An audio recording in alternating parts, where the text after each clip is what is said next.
Captain राहील और को pilot Babar ने कुछ देर आपस में बातचीत करने के बाद तैयारे से बाहर निकलने के लिए एक प्लानिंग बना ली। जाहिर है अब सारी उम्र तो उन्होंने इस तैयारे के अंदर नहीं रहना था, इसलिए उन्होंने यही सोचा कि बाहर निकलकर आगे बढ़ा जाए, वरना तो यही अंटार्कटिका इन सब का कब्रिस्तान बन जाएगा। आपका क्या ख्याल है कि वो लोग हमें तलाश कर लेंगे? बाबर ने कुछ सोचते हुए कैप्टन राहील को मुखातिब किया।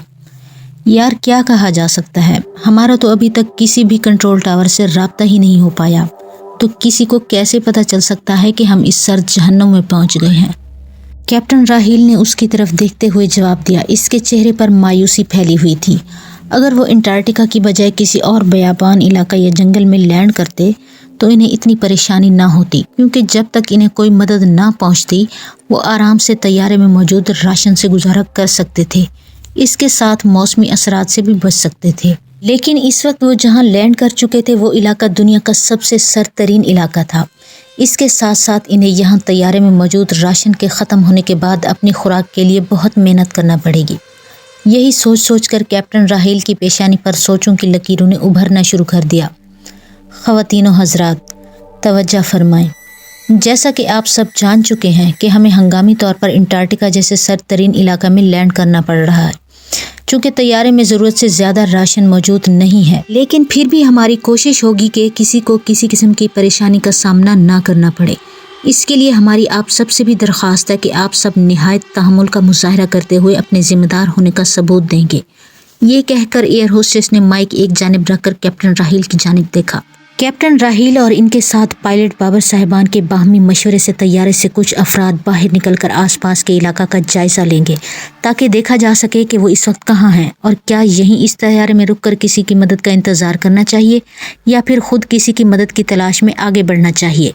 एयर होस्टेस के अल्फाज सुनकर लोगों में खौफ व हरास तो पहले ही फैला हुआ था, इसमें मज़ीद इजाफा हो गया। जाहिर है अंटार्कटिका के मुतालिक दुनिया का बच्चा बच्चा जानता है कि वहां पहुंचने वाला बगैर किसी बंदोबस्त के शाज़ व नादिर ही जिंदा सलामत वापस लौटा होगा। फिर कुछ ही देर बाद चंद अफराद कैप्टन बाबर के हमरा तैयारे के दरवाजे से नीचे लटकती सीढ़ी से बर्फ़ की मोटी तह तक पहुंच गए।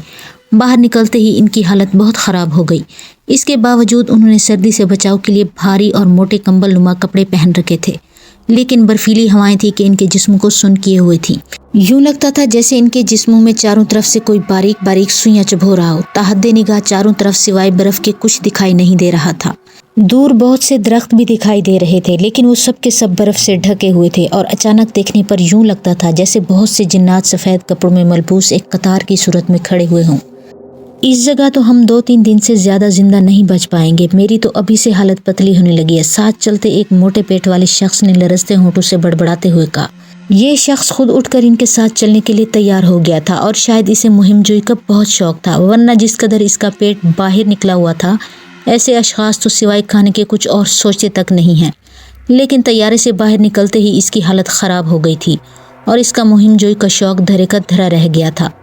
जो भी हो, अगर ज़िंदा रहना है तो ये सर्दी बर्दाश्त करना पड़ेगी, वरना इसी इलाके में एक दर्दनाक मौत हमारे ताक़ुब में है।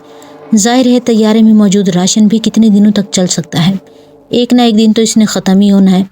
वैसे भी हम एक दिन से ज़्यादा का फालतू राशन साथ लेकर नहीं चलते हैं। इससे ज़्यादा राशन ना तो हमें दिया जाता है और ना ही इस बात की इजाज़त होती है, क्योंकि हमें अगली मंजिल पर मज़ीद आगे का राशन मिल जाता है। को पायलट बाबर ने इस शख्स की बड़बड़ाहट का बुलंद आवाज़ में जवाब देते हुए कहा, ताकि साथ चलने वाले दीगर अफराद भी सुन लें। बिल्कुल दुरुस्त कहा आपने। हमें बाहर से मदद के लिए यूं हाथ पर हाथ धर कर नहीं बैठना चाहिए और आगे बढ़कर कोशिश करना चाहिए। हो सकता है हमें इस सर्द जहन्नम में कोई ऐसा रास्ता मिल जाए जिससे हम अपनी ज़िंदगियां बचाने में कामयाब हो जाएं।